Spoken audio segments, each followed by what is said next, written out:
Great.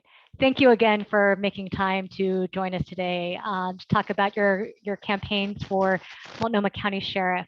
I am hoping that you can each kind of give a brief statement about why you're running, who you are, and why you're running for office. And let's see, actually, who would, Nicole, would you mind going first?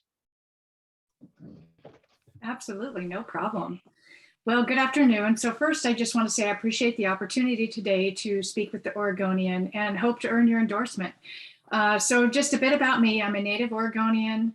My family is all here. I spend time and have 2 beautiful granddaughters that are 1.5 and almost 4. So it's really great to have family that stayed in Oregon. I moved to Portland to attend University of Portland. And if somebody would have told me 25 years ago that I would be 25 years later running for Multnomah County Sheriff, I would have never believed that that would be an opportunity for me, because at that time I didn't have any female leadership that I was looking up to that were in the public safety profession. But partly, you know, as I look back on my life, it'll all make sense when I talk briefly about how my sense of security and safety was shattered at a very young age. My father owned small businesses in some of the small towns surrounding Clatskanie, and a 15-year-old boy came into his store and shot him in the chest. He lived, but I'll never forget how that day impacted our family and our community, and really just navigating that as a family and not really speaking about it for many years. So, you know, I'm deeply concerned about the safety of our community right now.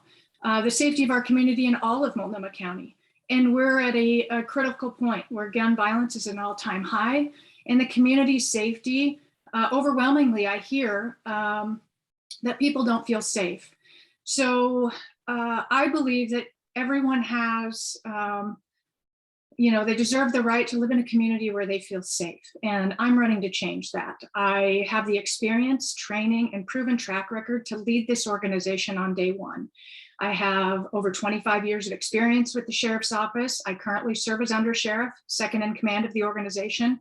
And I was also appointed as Sheriff Reese's interim designee in 2019 to serve if Sheriff Reese were unable to fulfill his term. I will be the first sheriff in many years to bring corrections experience. I recognize we both have corrections experience, but I also bring a law enforcement perspective because I have earned the required law enforcement certification. Which is a very intensive training of 4 months at the police academy and really 3 to 4 months of being on patrol and taking 911 calls. So over the last few years, I've led law enforcement at MCSO, and I've learned about the challenges that we need to address. And I have a proven track record of being innovative, involving community partners, collaborating with our public safety partners, and recognizing where our challenges are and where we can do better. And I am running for all of Multnomah County for people to feel safe in their community where they live and work. Great, thank you very much. And Derrick, would you mind giving your statement about why you are running for sheriff? Yes, thank you for the opportunity. And hopefully at the end of this, I would be able to earn your endorsement as well. So Derrick Peterson, captain with the Multnomah County Sheriff's Office, and I was born and raised here as well in Portland, Oregon, North Portland. And I went to Central Catholic High School and Portland State University, where I received my degree in administration of justice. I've been with the Multnomah County Sheriff's Office for over 35 years. Just about 25 of those years have been spent in leadership, in management at the Sheriff's Office. I have amassed an array of qualifications. I'm trusted by the community. I'm known as a person who brings people together, galvanizes people together from different points of view, and help to lead them through processes to gain understanding and address issues.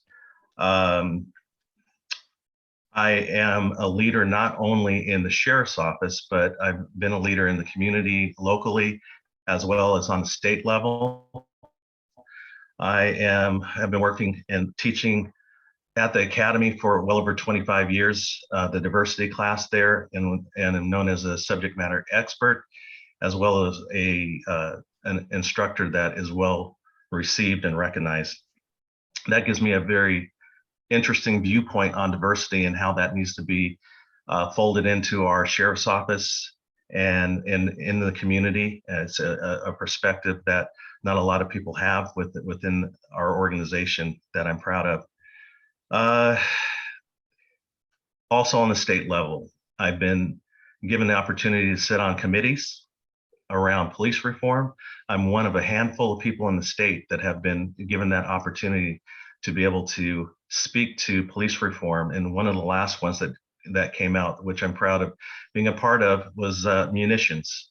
And that continues to be a hot topic in our communities of color, our communities across the board. So I'm very proud of being able to be a part of that.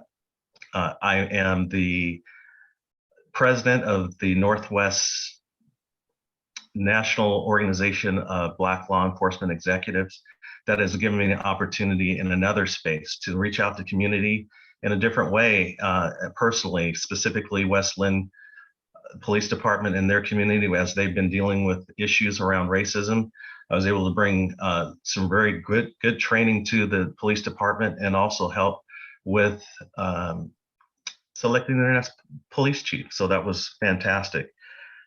The other thing I was able to do is create a series called Standing Together. And that came out of the time when George Floyd was murdered, was killed. And that gave an opportunity for our BIPOC people, both sworn and unsworn, across the county, across the metropolitan area, to come into a safe space to have a conversation around what that felt like. Seeing a person in our profession killing a person or taking a life of a person that looks like me, a black male, that could be easily me in that situation. And our people need to unpack that situation and issue, especially contrasting that with being a part of a minority community that often doesn't understand us, that often rejects us. So I've been a part of that.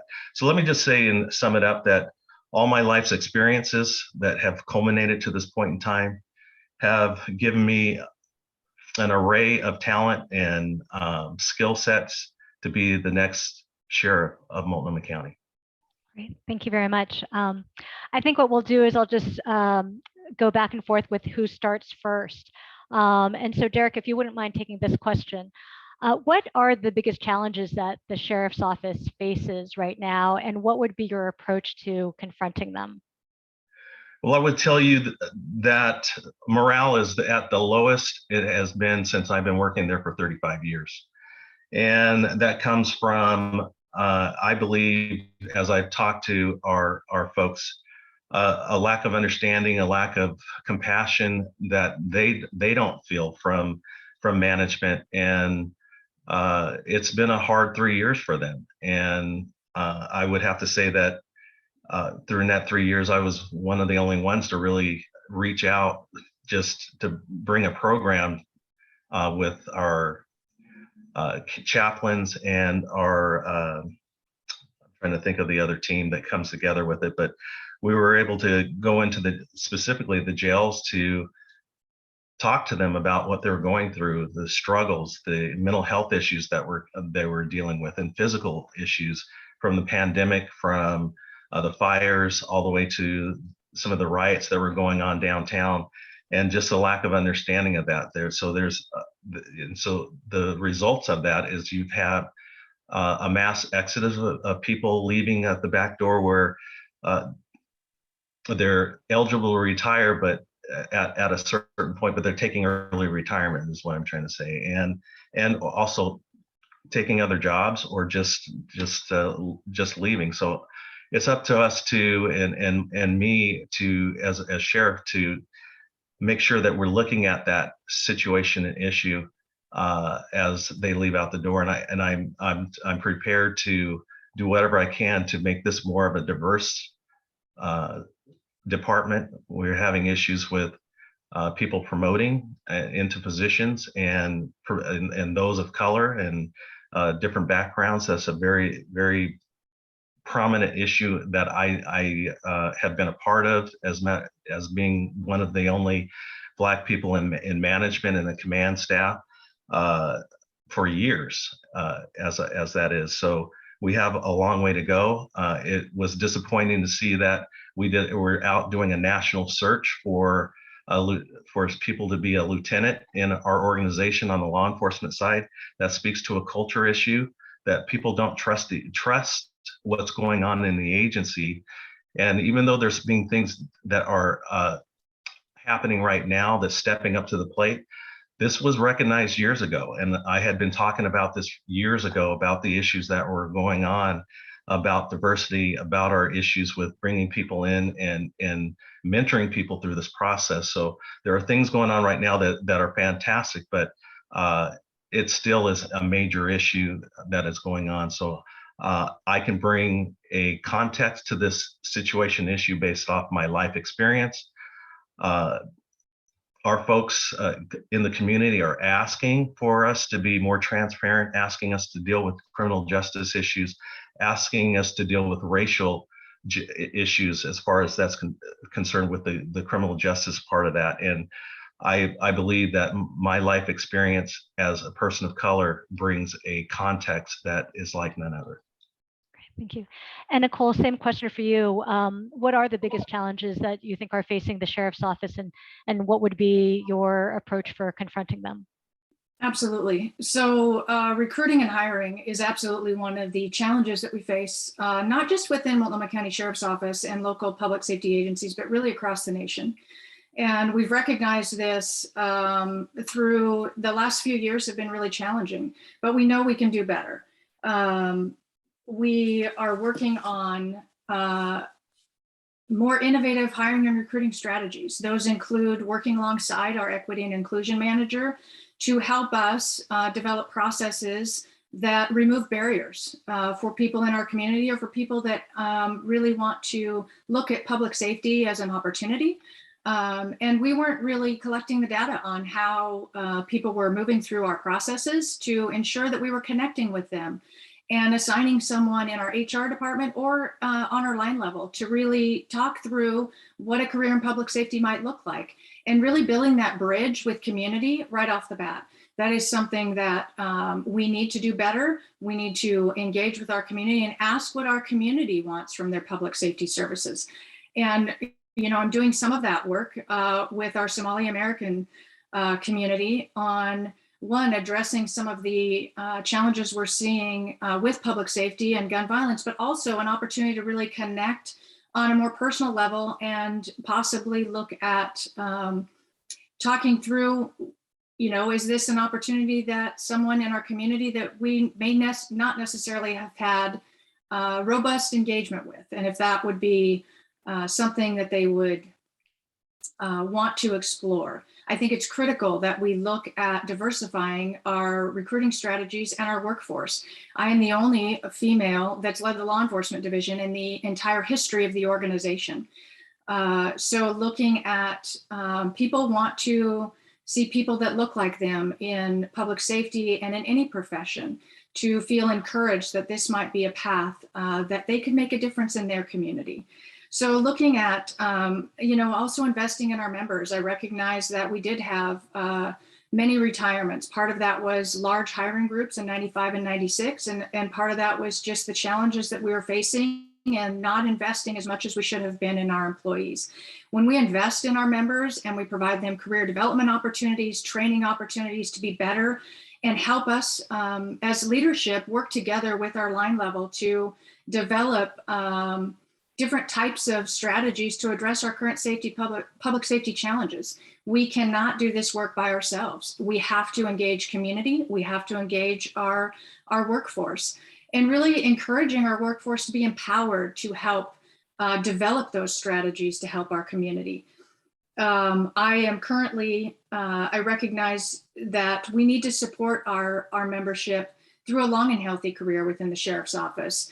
I am currently working with a very well-respected peer support and employee assistance person that developed and was overseeing Portland Police Portland Fire's peer support and employee assistance programs, we recognized that we needed to ensure that those were serving all of our employees in a better way. So I brought in that person to reinvest and rebuild our program.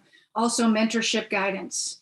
We need to look at how do we help people get where they want to get within the organization. And that may look different for everyone. Everyone comes into our organization with different skills and perspectives, and we need to honor that. And we need to help people achieve the goals in their workplace that they may be expressing on day one. So I have personally led those initiatives to investing in our members, as well as advocating fiercely for the number of resources that we need to hire employees into the sheriff's office, given the hiring challenges that people are seeing over the nation. And that does look different. That looks like personal connection with community. And we are doing that work, and I will continue to advocate for that work as sheriff, but I will also continually evaluate what we're doing. And if it is not working, we will shift and we will make a difference. Nicole, this question is for you first. Over the past couple of years, the county commission has sought to decrease the number of jail beds that it funds. I believe you're somewhere around 1,040 right now. Is that a sufficient number of beds? Do you think that is what the county needs, or what is your thought in terms of where we should be at? Yes, absolutely. Yes, we have seen reductions over the last several years. This is the first year that we have been able to put forth areas that we have been reduced in our budget to ensure that we're able to provide the best services to our community. So we are a little bit less than that on our jail bed capacity, and we currently are at about 70%. Now, when we look at what is the number of recommended jail beds, we're looking at first priority of keeping our community safe. There were many decisions, policy decisions that were made across the system, across the justice system throughout the COVID pandemic. And some of those were around robust pretrial release services. Some of those were around reducing jail bed capacity, but working collaboratively with our system partners at Department of Community Justice and our own Multnomah County Sheriff's Office pretrial release system, as well as modifying the charges that were acceptable for booking. I also want to highlight that, there are many failures in our system when people are to the point of entering into our jail system.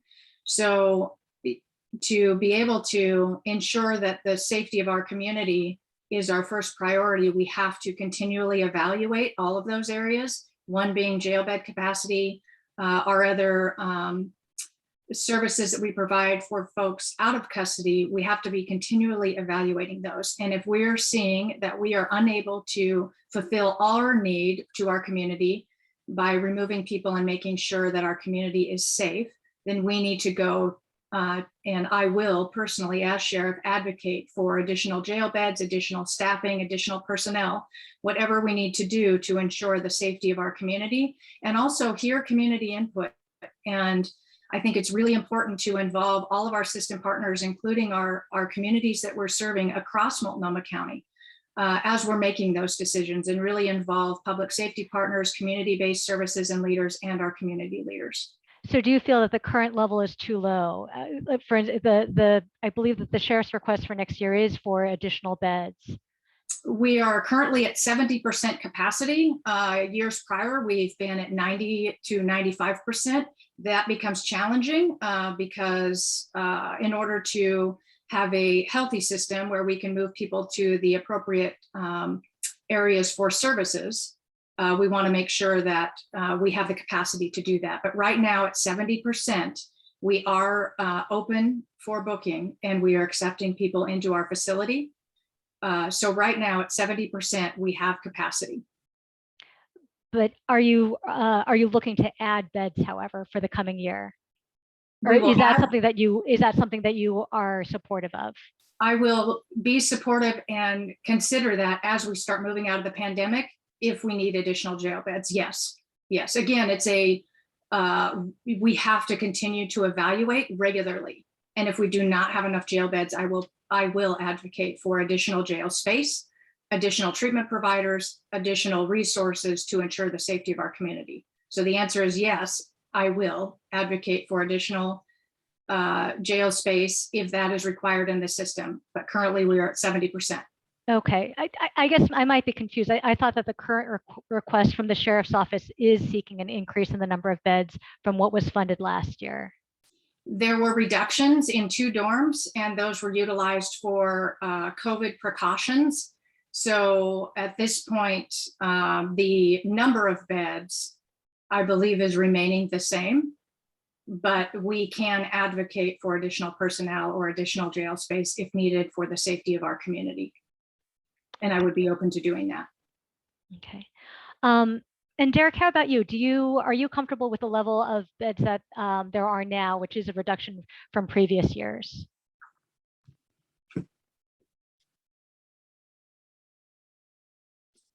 I'm not comfortable with that. I do believe that we need more jail beds. Even before the pandemic hit, we needed more jail beds to address the issues in our community, and it was just exacerbated by the issues of the pandemic, the protests, and all the other things that happened over these last 3 years. Defunding of police, DA is in a situation where he doesn't have enough employees, enough people to prosecute, and some other things happening with that. So it's a system-wide issue that is failing, and we need to address this immediately. We need everybody on board to have a conversation about how we're going to go forward. And to be frank, it's not going to just be jail beds.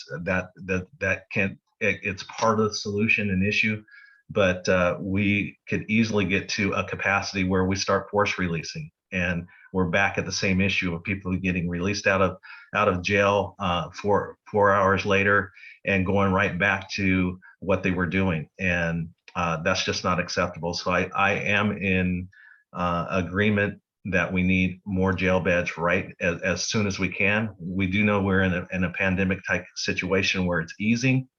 That 70% is based off of what we had to do to reduce the effect of the pandemic, because we had several deputies, officers that were infected by the pandemic, by the what is it? Who got sick?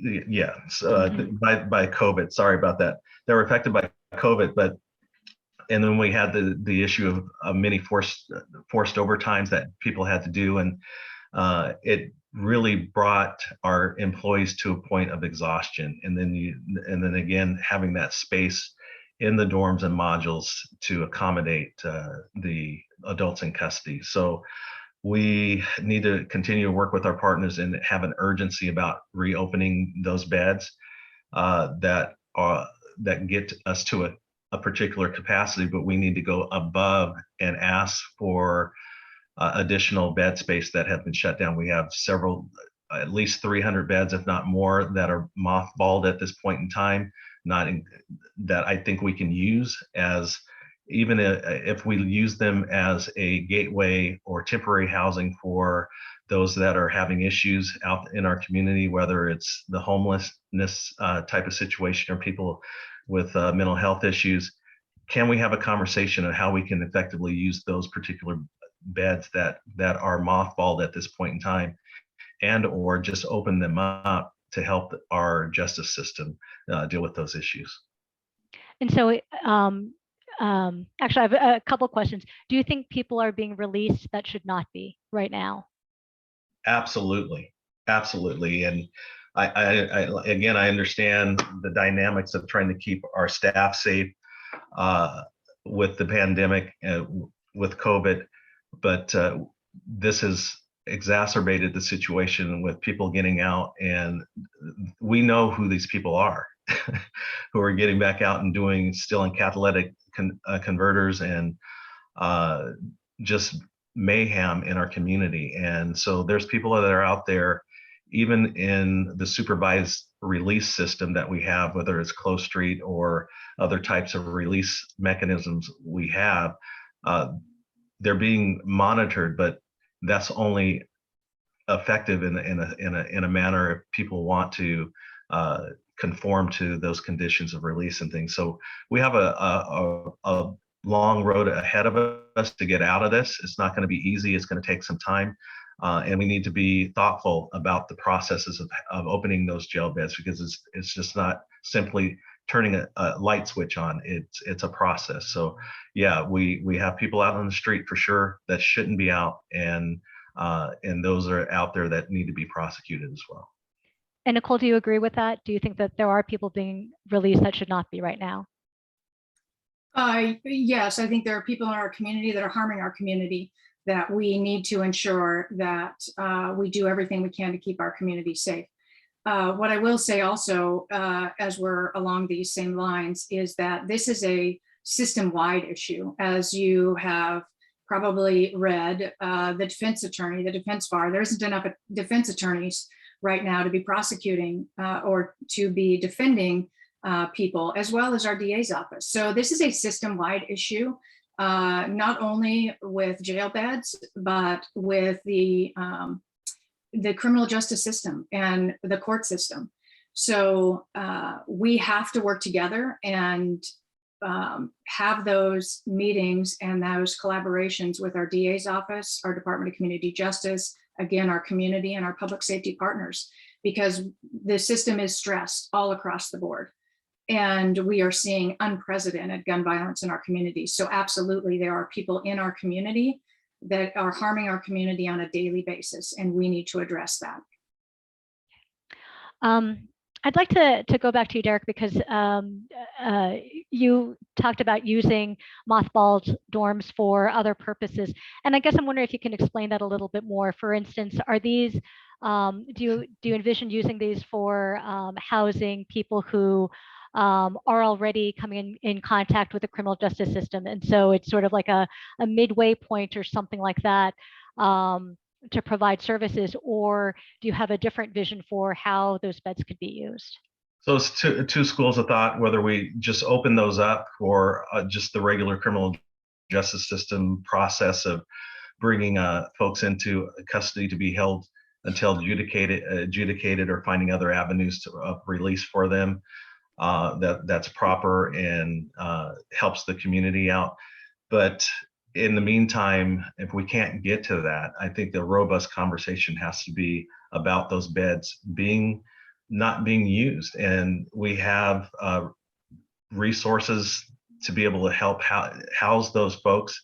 And we're talking about those who are homeless, those who are like having mental health issues, trying to get them in to stabilize them to a point, and this would be in a temporary manner to speak of, to be able to get them ready to go out to the community to more robust type of housing and services that are out there. But I think it can be a part of the equation. And you talk about Wapato and some of the things they're doing out there. We can be specific about those kind of issues related to what's going out, programs that are being ran out at Wapato. So it's a perfect opportunity. Beds are at a premium out in our community, and I think it's worth the conversation and really moving towards the direction for helping our system, alleviate our system. So for years, the Multnomah County Commission has been dead set against the idea of using Wapato for anything along the lines of homeless services or anything similar to kind of what you're talking about. Why do you think that this would be different? Well, I think first thing is you have to have people with courage to say, hey, there's a broken system out there, and you don't have the availability of the bed space across the county and in individual areas, and you have dedicated space out in an area that have services that can be brought into that situation very easily. It's worth that conversation and going beyond that conversation and making that a reality. So I don't know why we're shying away from it, but I would be an advocate for it. I would fight hard to have that in a conversation of reality to come forward to make sure that we're dealing with the best we can in using the resources that we already have in play to deal with these kind of situations. So, yeah. Great, thank you. Nicole, the 2020 strategic plan called for incorporating equity as a guiding value in all of the sheriff's operations, policies, practices, hiring, et cetera, and named and was hoping to do this by the end of 2022. How close is the sheriff's office to achieving that? So equity, diversity, and inclusion is extremely important in our organization. We have recognized that the timeline is not long enough. There's a great deal of work to do. The Sheriff's Office recently hired an equity and inclusion manager who I meet with regularly to talk about how can we do a better job within our organization and engaging with our community to ensure that we are being inclusive and that we are hiring a diverse workforce and that we are listening to all of our different community perspectives and having community help guide us. So currently working through policies and procedures and working through an equity lens, continuing to evaluate how our policies impact people, how our policies impact our processes, and what is the purpose behind our policies. So that is the first area that we have worked more strategically to include diversity, equity, and inclusion, and an equity lens to each and every one of our policies. As we're looking at hiring, recruiting, and retention, it is recognized that everyone in our organization may need something different to be successful throughout their career. So being able to look at unique needs of each employee and building that program for them and with them, alongside them. So there is a great deal of work to do with respect to internal as well as external and engaging with community in a more productive way, in a way that we're listening and really understanding, because I think that's critical. One of the areas that I specifically led alongside our equity and inclusion manager was a project that we piloted in our transit police division with our leadership. It included the leadership from transit police division when we assumed the leadership role, as well as our community resource deputies, school resource deputies, and our homeless outreach and programs engagement team. And what that was designed to do is to give our members a learning experience, an opportunity to really listen to different community members' perspectives, as well as learning additional communication techniques. And it gave people, I feel, it was a transformative experience, and it really enlightened people on everyone in our community has different viewpoints, different experiences, and we have to be respectful of that. And that is the only way that we're going to be able to guide and reform policing services. So I was proud of that project, and we're working on, alongside her again, on moving that project further. And a lot of our work has been around the policy pieces with our executive team, but also building out the training opportunities that are not check the box trainings, that are really engaging and engage our members to look at different perspectives and look at their work differently. And I think that is key. We have a lot of work to do. That timeline is too short for the amount of work that we need to do. And so I will, as sheriff, continue that work, but I will do more engaging of our community. I think that is critical for us. We can do internal trainings, but I think it's more impactful and critical for us to involve community members and community perspectives as we move forward. And Derrick, how about you? How close do you think the sheriff's office is to meeting that goal of infusing equity in its policies, practices, hiring, et cetera? Well, believe that the office is definitely on track for sure. So I'm appreciative of that, but they have a long way to go. This is about issues of people who look like me and other people that are minorities or of the BIPOC community to have an opportunity to sit at the table of decision making, and that's just hasn't been done over the years. It's been absent.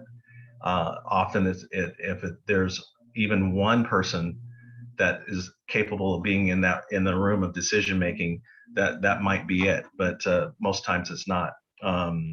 It's not just about black and white. It's bringing opportunity for a cross section of people. When we talk about Local 88, who are represent in our sheriff's office the support staff, are we investing in them in a manner that shows them that they are important to our agency and giving them a voice as to what's happening with our agency, how they can be involved in our agency in a more prolific way. And so a lot of times, most times that well, in my history being there, they've been treated as second class citizens, and I think they're tired of it and they want to be recognized. So we want to bring the community in, of course. That's a huge part of that. But what are the things that are circling around us that we can gravitate towards to be more inclusive and having other people from other sects, from other communities of color being a part of this equation? So I think it's extremely important. It's not just about policy, it's about relationship. And I think what we have lost in this, in our department, in our agency, is the ability to really have sincere handoff of relational conversations, and bringing life to the policy, and not just having a policy that's, oh yeah, we put the equity lens to it, but that's not living and breathing to the extent of what people are going through every day, to deal with issues of racism, to deal with issues of not being included in situations and issues. I think it's extremely important that we bring that part of it, the relational part of this, alive and well, and that's how you change a culture. It's not necessarily just by policy. It's very important, but policy without that relationship, it's just kind of dead in a manner of speaking, and people just don't take it for granted, don't take it as a reality, and they feel disenfranchised. This is why we're having such a low morale rate right now. And as we go forward, that's what I'm dedicated to do. So, and I'm sorry, you broke up just a little bit, but are you seeing that basically people are not feeling invested in by management, that they are being, I guess, how would you specifically kind of address that problem? Is that what you're seeing as leading to a lot of the staffing vacancies that you're having? That's correct. It's a feeling that management doesn't care. So if they're feeling it, whether it's real or not, that's their reality. And I know that there's been efforts made in the last several months for some of our management to get around to shifts, especially on the correction side and also the law enforcement side. But they're feeling that's just too little, too late to that extent. And for them to establish trust, we talk about community trust. I'm talking about staffing trust in this particular situation, and they just don't trust it. And we have a management that has had opportunities to bridge those gaps, and I applaud them for doing it right now. But sometimes it's a long hill to get up to establish that particular trust. And I believe I have the support of staff, I have the trust of staff, that they believe that I can come in and make that change, to do some hand holding, to come in and listen, actively listen to what they have to say, and not just go through a bunch of reports and dossiers to say this is what the issue is. We know what the issue is. They're disenfranchised, and they're leaving because they're disenfranchised. They're retiring early because they're disenfranchised, and we have to figure out ways to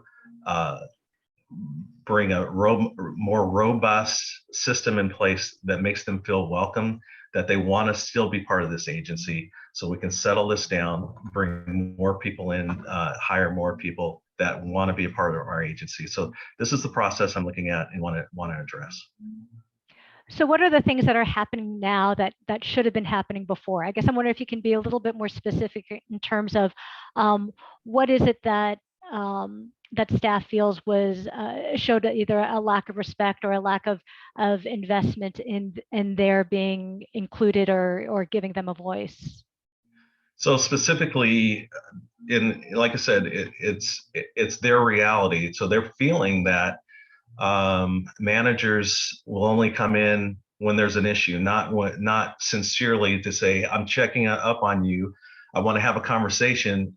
So how's life going right now? How's your job going on right now? Just having those low level human to human contacts that aren't they feel like it's made up or forced, not natural. And so they're looking for a natural relationship of someone coming in and saying hi, just a simple hi, how are you doing? Just I don't have anything else, no other agenda to check in to see if this particular program is going right, or this particular program is going right. These folks are checking those boxes saying, hey, they didn't come over just to see me out of their way in their busy schedule. They're saying they just came over to check on their next pet program or whatever's happening in the situation. And so our staff are very cognizant of the sincerity behind some of these things that are going on. So that's what I'm hearing. And Nicole, you've been under sheriff for how long? Is it a year? Not quite. Okay. August of last year. Okay. What is, I guess, what is your assessment of that? Just kind of this feeling that management hasn't been genuinely invested or interested in how staff is feeling? Yes, I think it also varies across the organization. We have areas where the mandatory overtime has been overwhelming, and there has not been connection to staff. So I'm going to focus a bit on where I was able to lead the law enforcement division. I led the law enforcement division during some of the most challenging times. And some of the areas that I recognized is we absolutely need a culture shift. We absolutely need to set expectations for our leaders and managers to engage with our members. It is critical that we build those relationships. And that is how I've started my career on day one of being a lieutenant. I had a list of every member in my facility, and I would go around and just talk with them about, and whatever they wanted to share. And then I would know something about family or what their kids' sports were, and really being engaged. And I learned that at a much earlier time in my career from one of our majors who knew everyone's first name. He knew something about your family as you were walking out the door or walking in for shift. And I valued that my entire career. Relationships are primary. We have to invest in our people. I hear all voices. It's not always, we're in challenging times. So we will get challenging questions or, just expressed negative impacts of the job. And I'm open to that. We need to hear that. We have to be respectful and hear all voices to ensure that we're making change. So yes, I believe that our membership does not feel like they have been invested in or cared about. One other, as I regularly on the law enforcement division, did open doors where I would be in a location or I would come to their work site, walk around, or just be in a location if people felt more comfortable coming to talk in a more private space. And I asked one of the deputies that I worked for probably 25 years, he just retired, and I said, I'm really concerned about the corrections division and the challenges that we're expecting people to overcome with not a lot of support. And I said, I feel like corrections has been forgotten. And as my role in undersheriff, I wanted to come back and be able to invest in where I started my career. As I invested in the law enforcement division when I had an opportunity to lead there. And he said we weren't, that people didn't forget about us, that they threw us out. And he had a tear in his eye when he said that. And he was retiring two weeks later. And that was really hard because I grew up in the corrections division. I value the work of our corrections deputies. And it's a personal goal of mine to be able to know something about our workforce, just like the major who knew everything about us when we had similar staffing numbers. So it isn't about that we're 400 strong in the corrections division. I believe we do need a culture shift in our organization. And that will come with either myself or Derrick. There will be cultural changes because I think valuing our members is the only way that we're going to engage our members in helping us make decisions on doing this work differently and better, and engaging them. We want people to stay within our organization. So again, we need to look at the unique needs of each individual in our organization, and we have to help guide supporting people in a different way and giving them opportunity and giving them a path to opportunity.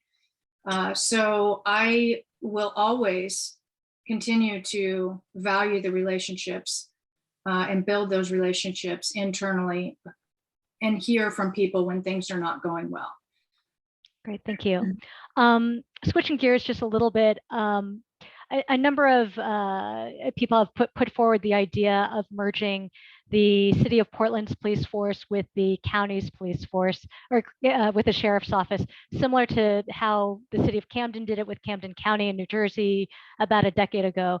Is that something that you think, and let's start with Nicole, is this something that you think is feasible, and what would be the steps you would take to examine that idea? Absolutely. So I am deeply concerned about all of our issues across Multnomah County. And so I understand why this question is coming up. I was personally involved in as we were working with Troutdale and Fairview in those consolidation processes. And I also recognize the complexities of those processes. Troutdale was a very small department, and it took nearly 4 years for us to complete that contract. So I, at this point, feel that there also needs to be some changes in the form of city government, because this isn't a short-term solution. Being able to consolidate and have one organization is not a short, quick solution. So in the meantime, we have to leverage our relationships for better outcomes. Again, I'm deeply concerned about gun violence and our livability issues across Multnomah County. So as we're working through those, I personally am leading efforts in gun violence reduction across the county with additional investigators to ensure that people can be held accountable when they're harming our community, as well as adding additional deputies to the civil unit. There are protection orders, most in domestic violence situations where there's a court order to remove firearms. And so we're adding those resources to do that. That is across Multnomah County. I currently lead the TriMet Transit Police Division. That is across Multnomah County, and that is where our work intersects. So at this point, I believe that it would be extremely challenging. And, I understand the concept of having accountability to our community through an elected leader, through the sheriff. But I also recognize the complexities that come along with that, and that would not be a short-term solution. I also, am concerned about the culture in Multnomah County Sheriff's Office of being front-facing, community-based policing, neighborhood policing, and I don't want to lose that. And although our policing is in unincorporated Multnomah County and the contract cities of Maywood Park, Troutdale, Fairview, and Wood Village, we are modeling community policing strategies that are working in our community. And our communities that we police look different than some of the challenges that are happening in the city of Portland. So I am working alongside our Portland Police Chief to help if there's models that we can share that are working in our areas that may be helpful to the city of Portland, as well as looking at where we can collaborate even further.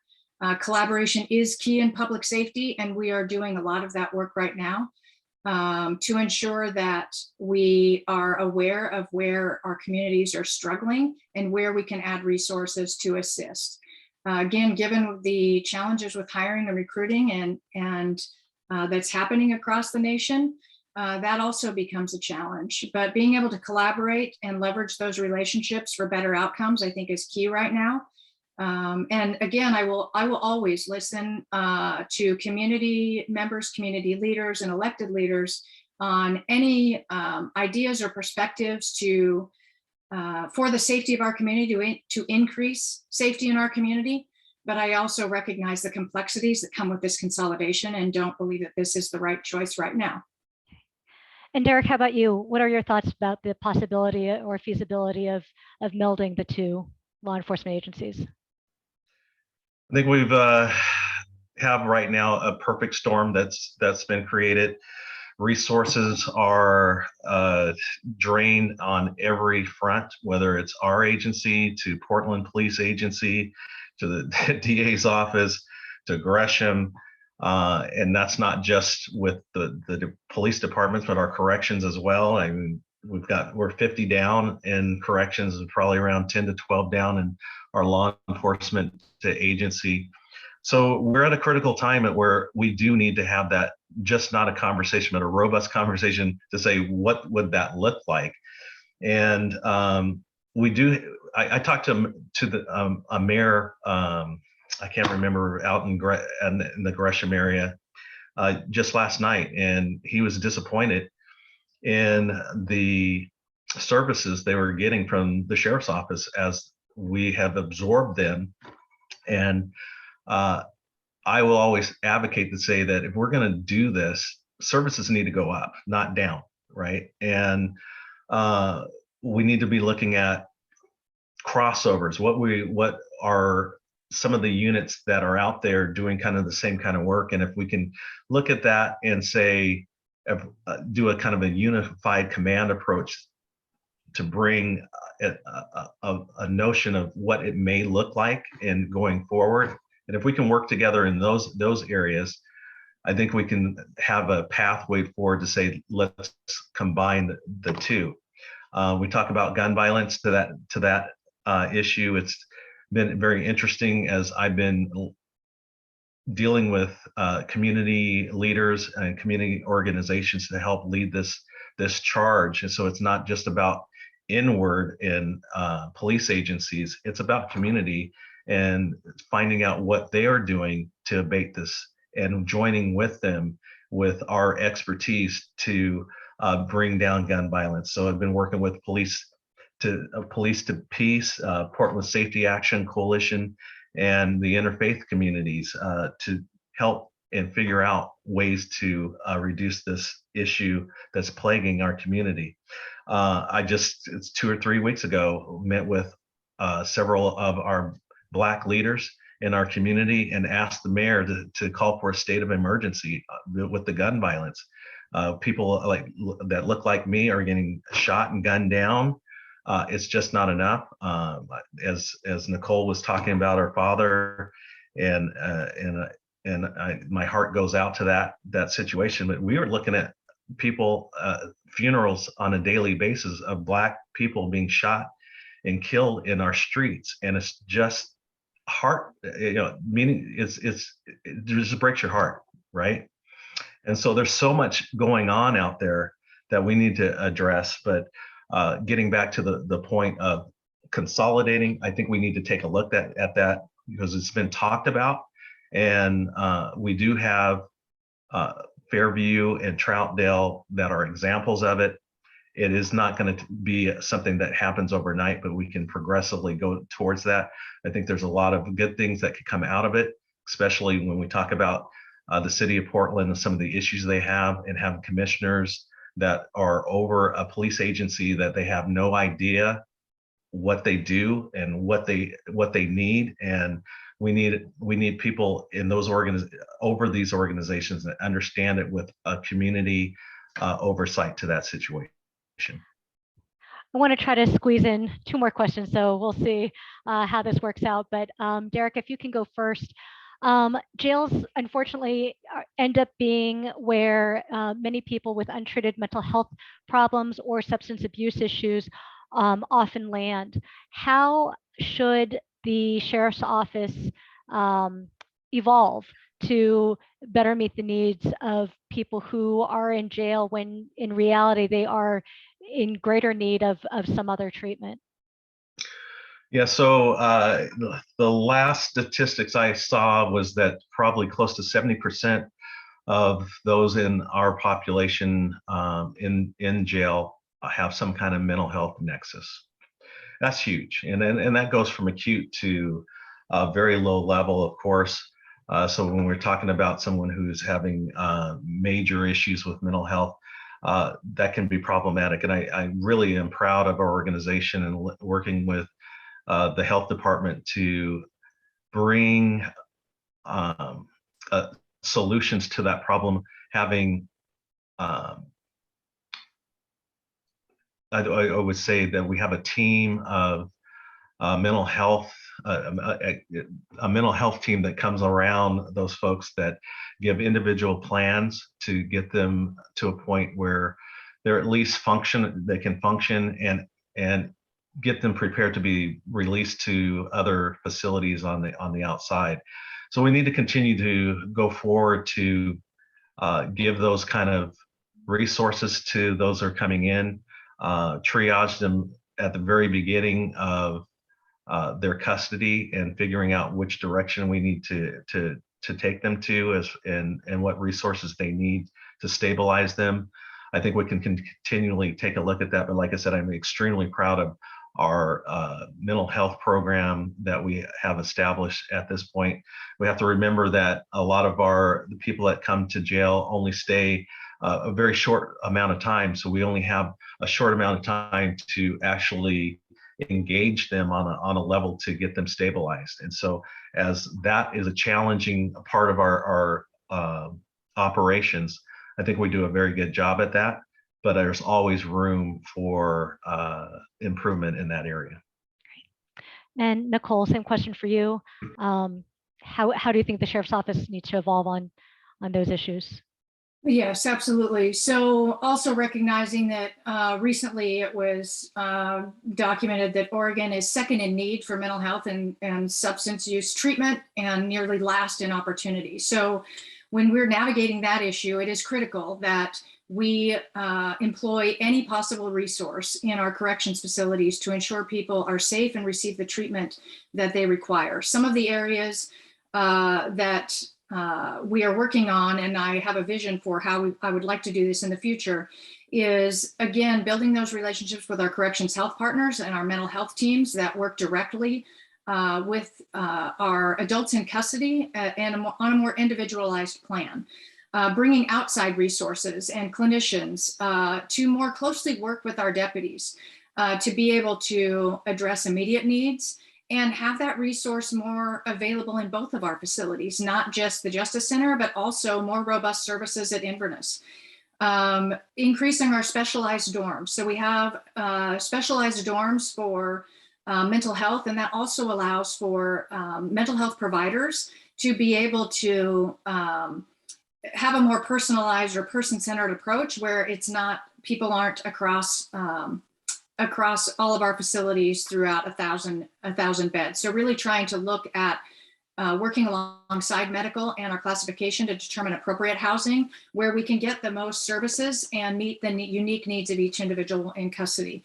When I was leading the training unit, this was an extreme challenge in our facilities, and I brought the National Alliance on Mental Illness to do a panel training with our corrections deputies.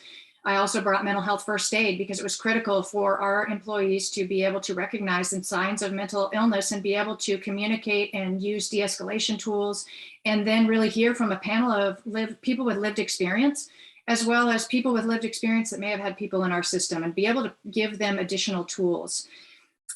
Expanding our mental health team. We have, I believe, a sergeant and a deputy right now, and making sure that those resources are not just at MCDC, at the Justice Center, but making sure that those resources are more closely aligned with corrections health across our facilities.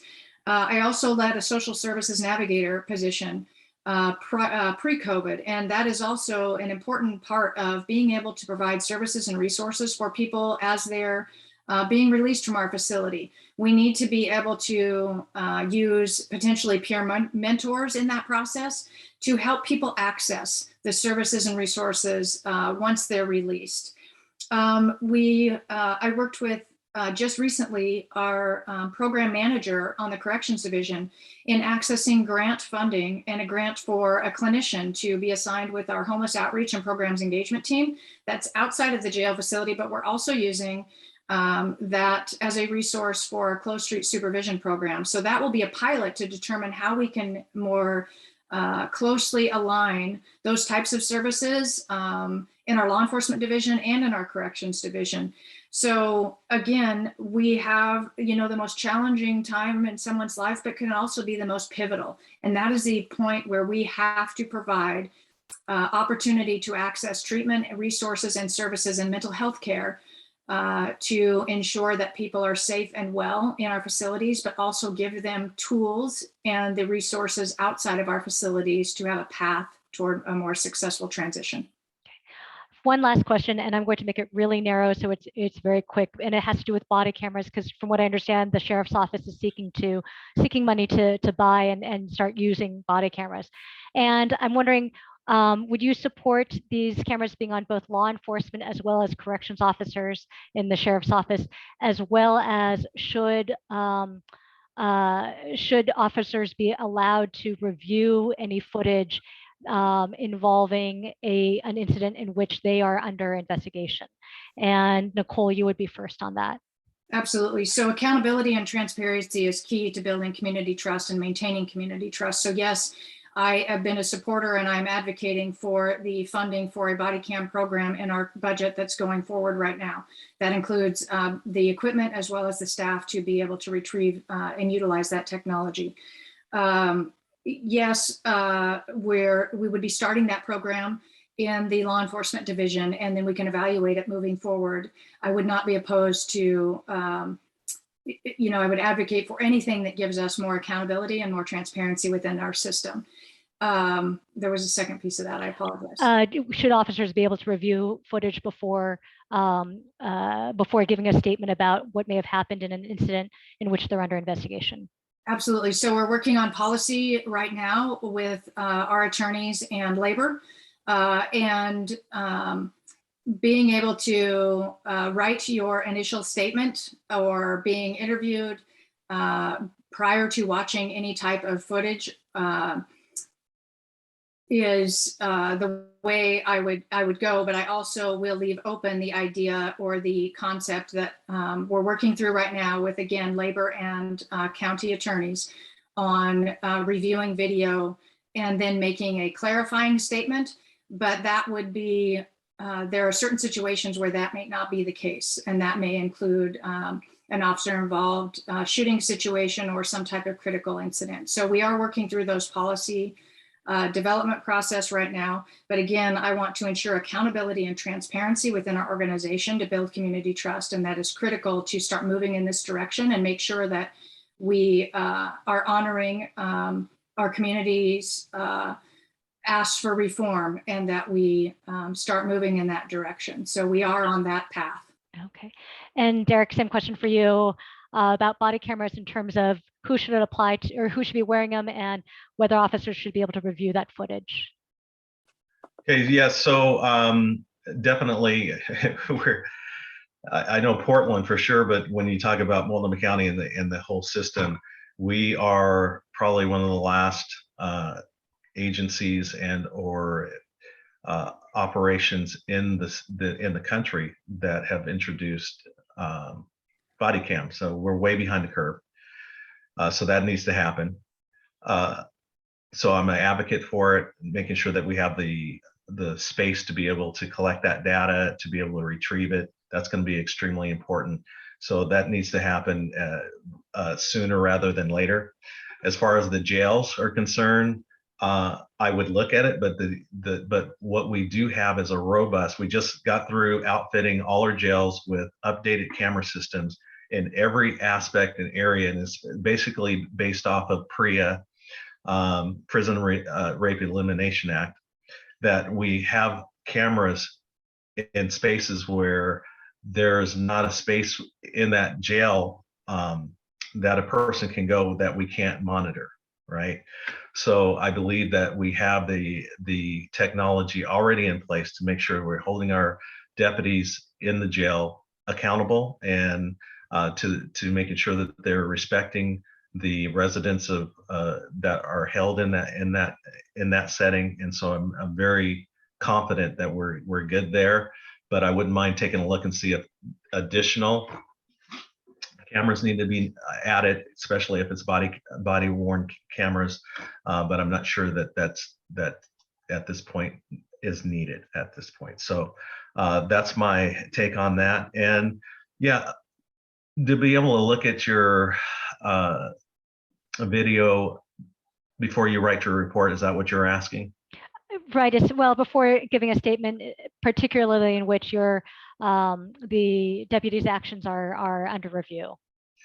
Yeah, I think that you need a statement first before you even look at the video. And I understand that, you know, this hindsight is 2020, and then we look at public trust and relying that our staff are being truthful in their statements, and that in quick hitting situations, traumatic situations, what you see or what you perceive can be totally different than what actually happened. And when you look at body cam information that comes through, we've had our officers across the region who have that within the country, who thought what they saw wasn't actually what transpired. And especially when you talk about a 360 approach, because the cameras only give you a sliver of reality in that time. So you could have other people filming and have another perspective based off of what angle they're looking at things. So very important to be able to have policy, strong policy on that, and supporting our staff in that process. And so I would say no to looking at that prior to, especially based on certain situations, not to have them be able to review those videos.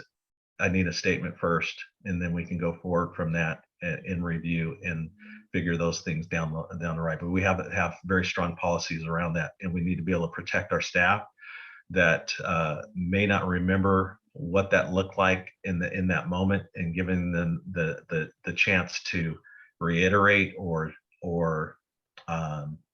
make additions to those reports as they start to recognize or remember certain aspects of the situation they were in. Great. Well, thank you. We went over a little bit, so I really appreciate your giving us that extra time. And thank you for making time to talk with us today. I'll be in touch as we kind of develop our decision and let you know when our endorsement is going to be coming out. And All right. I want to apologize. I think Being unfortunately, very participatory today. I have very bad bandwidth issues, but I've been here listening. thanks very much. So thank you. Thank you so much. All right, take care. All right. Bye-bye.